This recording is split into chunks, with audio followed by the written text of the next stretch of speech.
Hey guys, welcome back to my channel. My name is Kiara if you are new here, and today we're going to be talking about plants.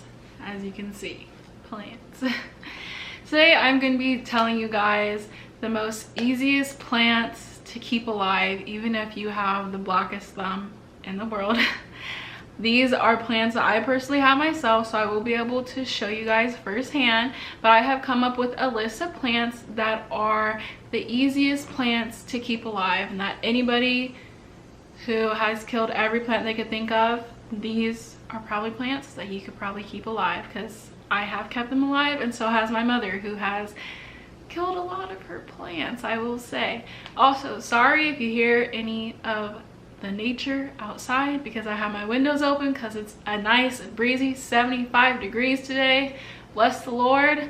So if you hear any animals, insects, sorry.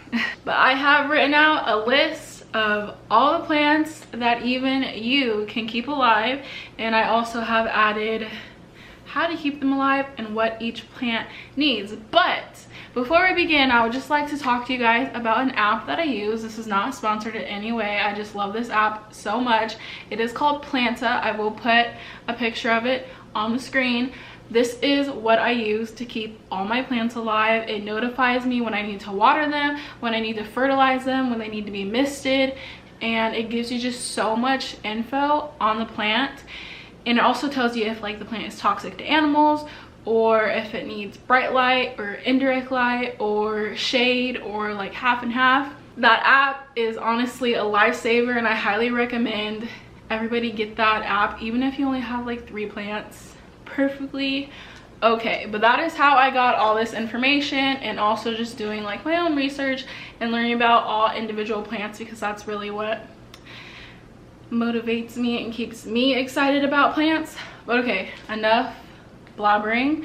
Let me start off with telling you the first plant that even you can keep alive.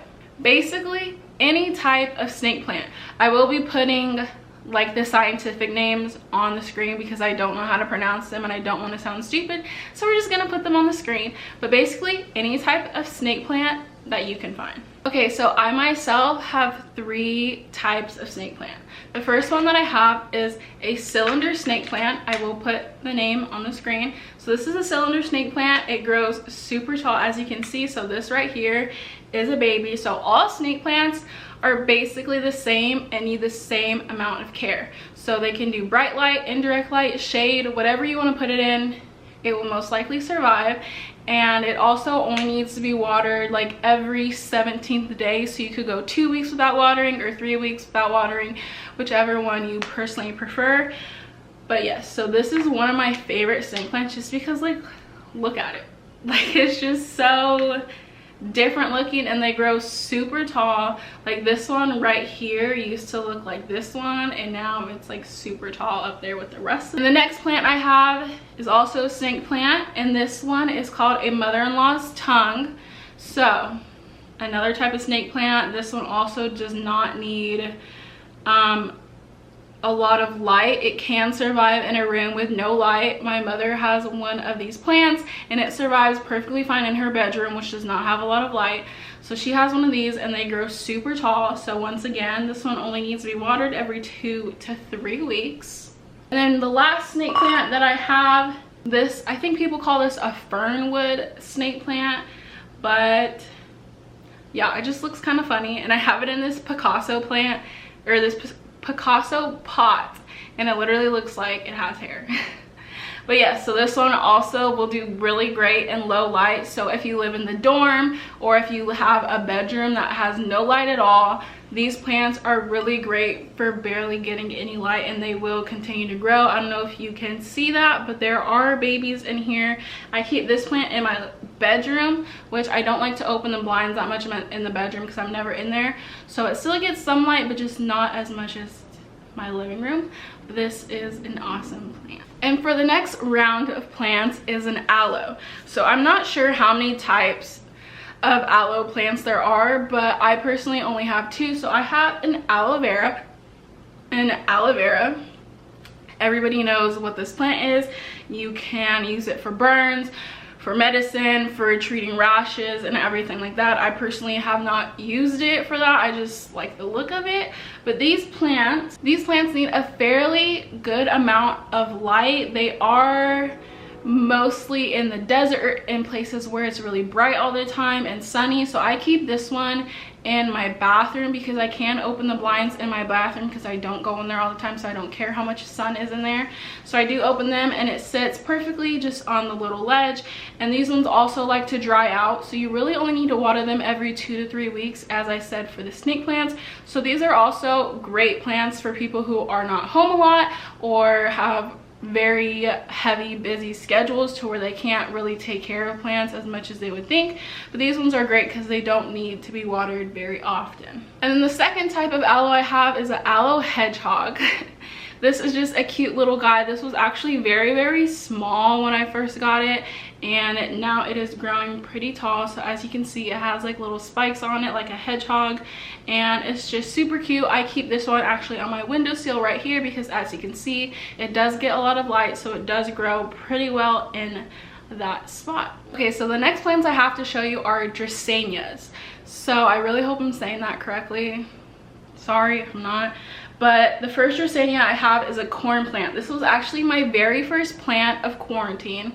I wouldn't really say quarantine because I got this plant in November of 2019, and you know, things were still normal then. But this was one of my very first plants. I got it at Ikea, and this has grown so much since I got it, and it just makes me so happy.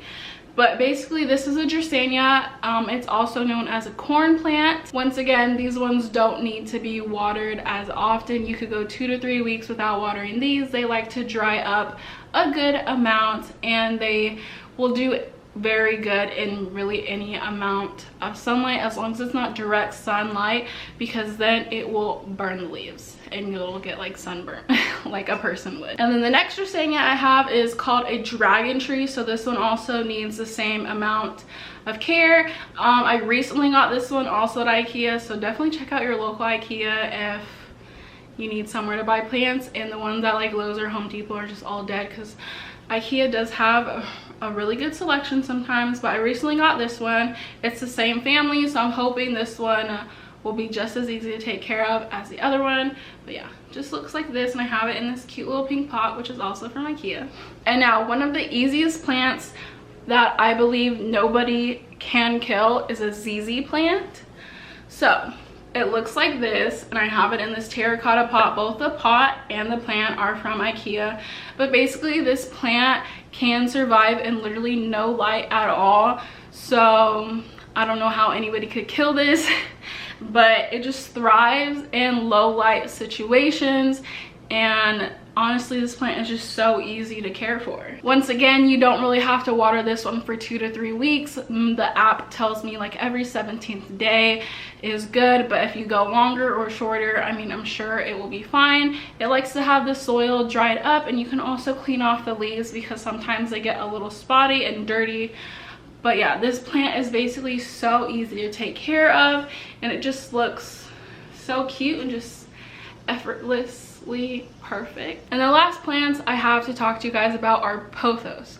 So I have 3 types of pothos. The first 2 I have are golden pothos. So I don't have them like in my hand because they are hanging. As you can see, this one right here is a golden pothos, and it is so big. I will tilt the camera so that you guys can see it. So there it is up there, just hanging so beautiful and lusciously. I do have another pothos, which is also hanging at a small one. It is right over there. I will insert a picture so you guys can see it. But yes, pothos are always on people's top list as easy plants to take care of. They do need to be watered a little more often than the other plants. These ones need to be watered about every 1.5 to 2 weeks. The app tells you about 9 days, and they do like to be missed. It's not important that you miss them. It's okay if you don't at all. But sometimes, I don't know, maybe like once a week I'll go around and mist them just to give them a little extra humidity, because that really helps, especially if your apartment or wherever you live is not very humid. It's important that your plants have a little bit of humidity because that is really how they live and what they enjoy. But another pothos I have is a satin pothos. So this one is one that I actually just recently got. It is definitely it was definitely on my wish list for plants, and I just love it. It's so cute. It's like silver and just amazing. It's so cute and little, and yes, I'm sure this one will be just like other type of pothos and will grow long and luscious and be a very easy plant to take care of. So those are basically all the plants that I believe that nobody could honestly kill and that even you could keep alive. I just wanted to mention where I get my plants from, just in case you guys are curious. The places that I usually go are Home Depot, Lowe's, Ikea, any grocery store. Honestly, it really just depends. Some grocery stores have plants, some grocery stores don't. And I also love to go to the Plant Bar, which is a place here in Virginia. They sell plants, and they're also a terrarium workshop, but with COVID and everything going on, they haven't been able to do that, but they do they do sell plants, and they also have an online shop. So if you do not live in Virginia or close to a plant bar, you can definitely order them online. I will leave them listed down below, and every other place that I get plants from. Also, like I mentioned, I do get plants from Ikea, like I said. But yeah, if you guys would like to see a plant tour of all my plants, because I definitely have more than this, then make sure to give this video a thumbs up and leave a comment down below saying that you want to see a plant tour. And also, I recently made an Instagram for my plants, so if you guys would like to follow my plant Instagram, I'll also have that on the screen along with my regular Instagram, so definitely check out those and follow those if you haven't already. But I really hope you guys enjoyed this video. I hope it gave you guys a peace of mind and maybe made you want to go out and get a plant. I highly recommend. But yeah, give this video a thumbs up if you enjoyed it. Comment down below your favorite plant or what plant you planned on buying. Make sure to subscribe if you haven't already. It'll mean the world to me. I'm really trying to get to 5,000 subscribers by the end of 2020, and I'm so close to getting there. But yeah, so I will see you guys in my next video. Bye.